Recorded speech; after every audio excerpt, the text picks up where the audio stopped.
Hello everyone and welcome back to my YouTube channel with another useful and informative video. So guys, in this video I'm going to show you how to fix your payment method was declined issue on your Apple device. So guys, if you're trying to purchase something or you're trying to subscribe something on your Apple device with your payment method but it is declined and you're unable to make payment, here I will show you how can you fix it. So guys, for that you have to simply watch this video till the end. So guys, first of all open settings on your device and then scroll it below and go to general. Go to software update and make sure that you are using the updated version. After this, go back and now scroll it below and now go to date and time and set your date and time from here. After this, go back, go to language and region, tap on region and select your country or region correctly. Again, go back and now scroll it below and go to VPN and device management and make sure that there is no connected VPN on your device.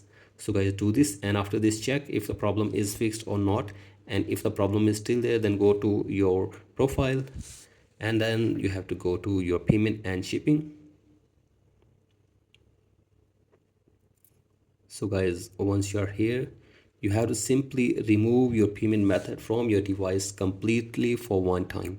So guys, you can see this, you have to simply remove it and after this go back and now you have to simply scroll it below and sign out your Apple device for one time as well. So guys, you can see this, simply sign out your Apple ID from your device for one time and after this restart your device and again sign in your Apple ID on your device and then go to payment and shipping again.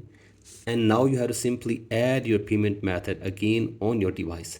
So guys, add your payment method and after this check your billing address and give all the details correctly.